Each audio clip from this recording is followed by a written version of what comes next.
I'm delighted to have with us today on NedTalks Scott Sehnert, who has been a commercial banker that I've known who's been successful in a number of markets. I think, Scott, we first met when you were in Sioux City. Yes, yeah. Hate to say it, but over 20 years ago. Oh my goodness. So where did you, is that where you started your banking career? Yeah, started in Iowa with the old Norwest organization, and it was in Iowa, primarily the Sioux City market for about 20 years before migrating west here to Montana. Have been here now for 10 years as a commercial banker. And you took a detour, didn't you, at one point out of banking to work for a client? Yeah, I did. I jumped out of banking and went to work for a value-added food manufacturer doing finance and special projects. Did that for a few years and decided that the rough and tumble meat industry didn't fit the thin skin of a banker. So I decided to come back into banking. Well, and that is part of the story here, because one of the things that has impressed me about your banking career is that as a commercial banker, you decided to invest some time and energy in a segment of the banking universe, manufacturing companies, and have been very successful at it. And that stint as the CFO in a manufacturing concern probably helped you establish some of your credibility. Yeah, it did. What it did is gave me the experience on both sides of the desk, being able to not only be a banker and understand manufacturing from a banker's perspective, but also being able to work on the finance side of really seeing what the needs are of a manufacturer and what a bank can truly offer. Mm-hmm. I think a lot of times, if you don't understand the industry and the idiosyncrasies of the cash flow cycle, I think we just have a tendency to fall back on our, old way of doing things and leading by credit and not really digging into what the true needs might be of say a manufacturer or a value-added food producer. So let's talk about the move you made to Montana about a decade ago. And you can give a little bit of the context for it, but the bank you went to work with was not particularly focused on C&I business when you got there. No, not when I got there. I think like a lot of banks, there was a big focus in commercial real estate. We all know what happened with the Great Recession, with property values declining, and so it was a way more to diversify, not get out of commercial real estate lending, but to diversify, spread the risk around. Mm-hmm. And so, we took a focus on manufacturing, developing a partnership with the local MEP, which is Montana Manufacturing Extension Center here in Montana. Developed a strong partnership with them through the years, which has now carried over to First Security Bank and the Glacier Corporation that I'm currently with, to bring that platform of working with manufacturers statewide to our bank, so that going out there helping them with their capital raising needs, understanding their cash flow, what other types of services would be beneficial to help them be more efficient and grow their business individually, but also from a sector perspective, grow it at the state level, building that industry up. For people who aren't familiar with manufacturing in Montana, how big a segment of the economy is it? We are now manufacturing now is over 20% of our GDP, and it continues to grow. The Montana manufacturing industry itself has outpaced the U.S. national average. I believe we're going on 10 consecutive years now. Wow. So talk a little bit about how the partnerships and the initial efforts to establish yourself as a banker who understands manufacturing played out. Yeah, so like I said, we started the partnership or started developing the relationship with Montana Manufacturing Extension Center, and that really brought together what I'll call an ecosystem of several of us that were highly interested in coming together to serve the manufacturers of Montana, whether that be in the banking, helping them, how can they acquire capital, helping them finance equipment, or go through their cash flow cycle and help them automate, whether it be payables, receivables, but really take it from a value stream versus a credit-led discussion, bringing value, if you will.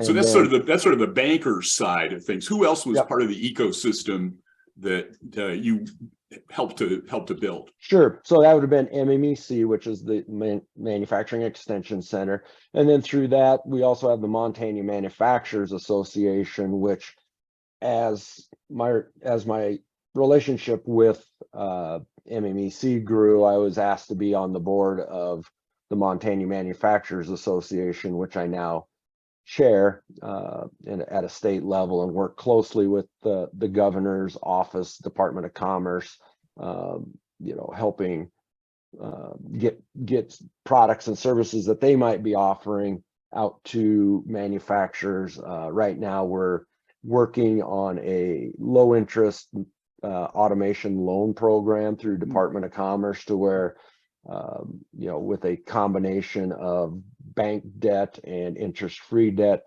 from Commerce, we can get some automated equipment in the hands of manufacturers to help them expand and grow their business here in the state. So the involvement in the association was probably pretty critical for you as you were trying to build your book of business. Yeah, and not only those, I was thinking about all the involvement and it takes a lot of work and a lot of dedication, but along with the Extension Center and MMA, really work closely with the state chamber and some economic development organizations, as well as here in Montana, we're beginning to develop these regional manufacturing partnerships that have working groups within them. We have one here in the Gallatin Valley area called Southwest Montana Manufacturing Partnership, which I was one of the founding board members, and we set up work groups for various sectors of manufacturing come together and work on common issues. So I lead the financial executive work group, where CFOs, we get together with CFOs and CEOs to discuss some of the challenges that they're all facing and help develop a solution to, rather than doing it one-off, we can do it as a group collaboratively. Which certainly gives you a window on what exactly your customers and prospects are dealing with, which is got to be a huge advantage, say, when you're dealing with a prospect and approaching them for the first time. Yeah, it really gives the ability for what I would call a warm handoff or a warm meeting.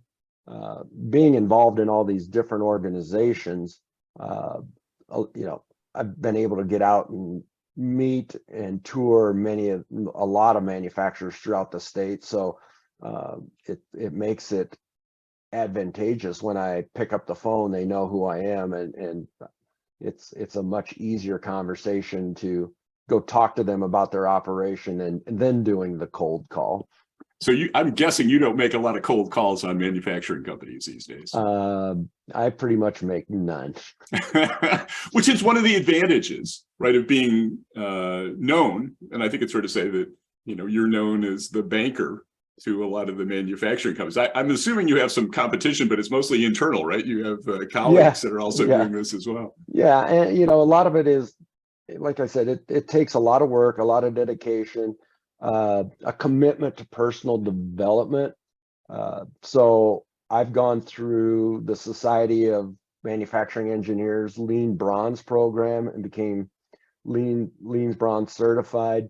I just recently went through SME's Lean Silver program and have just now last month obtained my Silver certification, which we do know for a fact that I'm the only banker in Montana to have Silver Lean, and more than likely maybe one of a handful in the whole United States that have gone through the Lean certification program. So that also gives me, some credibility when I go in and talk to manufacturers that I am Lean certified. I can go down on the floor and talk about work cells and and then get into the value stream mapping of things, which I think you at one point in time you had a kind of a flow chart in some of your training material where it showed how everything revolves around the operating account and how you can track the ins and the outs of cash and where it goes and how to set up different things. And I've used that extensively in my career. And it really reminds me of a value stream map where you can sit down with a client and, map out the cash flow cycle into a value stream and then determine, are there areas that we can, go in and eliminate waste and provide services or products to help them, automate some of the back room side of things. And with the challenges everyone's facing with workforce right now and not being able to find people, that's really beneficial to be able to go in there and help them, identify some of those areas where they can eliminate the waste and automate some of their procedures to, offset the difficulty they're having finding people these days. Yeah, and I saw recently you'd shared an article with your network about that very subject, which is a good use of LinkedIn. But I want to highlight a couple things that you said, which I think are important. One, this is work. If you're trying to become more of an expert or specialist in an area, you've got to put a lot of work in. Secondly, you've got to you have to continue to learn. You have to continue to pay attention to the industry and stay involved. What advice would you give to a banker about, essentially what you've tried to do, not necessarily in manufacturing, although you could start with that, but if somebody wanted to get deeper either into an industry or into, some specific area of banking, what would you suggest? What would your advice be? Well, the very first thing is you need to commit. So whether it's manufacturing or if it's medic, whatever the industry is you choose to become an expert in, you need to commit to that.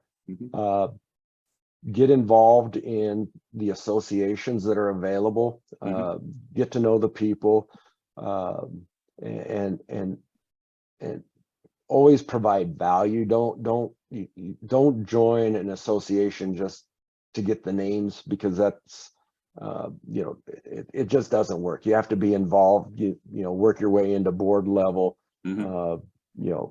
commit to the education side of things. And then just continue to learn and get out there and so that when you do go get in front of a potential client, you're bringing value, you're speaking their language, you're understanding their industry, and that brings a lot of credibility as a professional if you're able to bring those types of things to the table. Yeah, absolutely. I would second all of those. I mean, the other thing that you have to obviously be aware of is the potential in the market.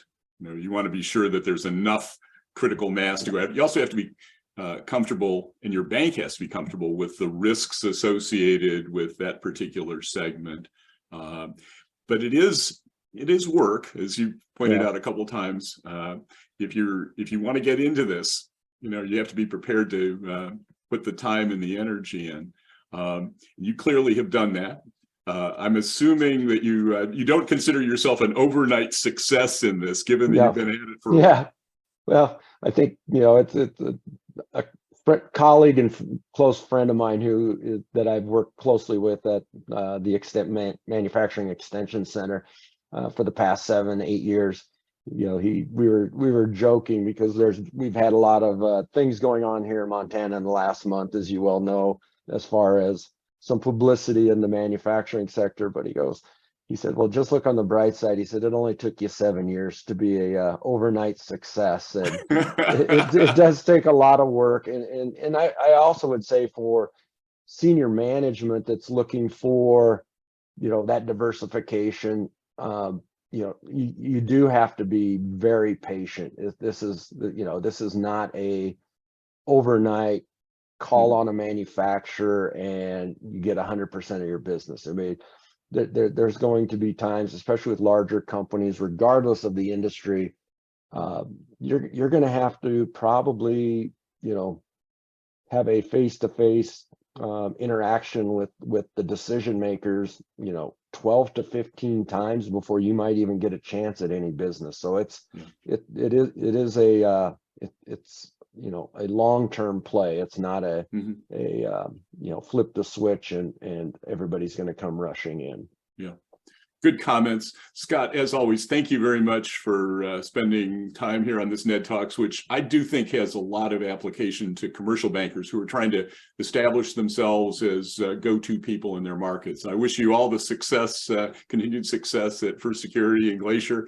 And thanks again for being part of this. Thanks, Ned. Appreciate it.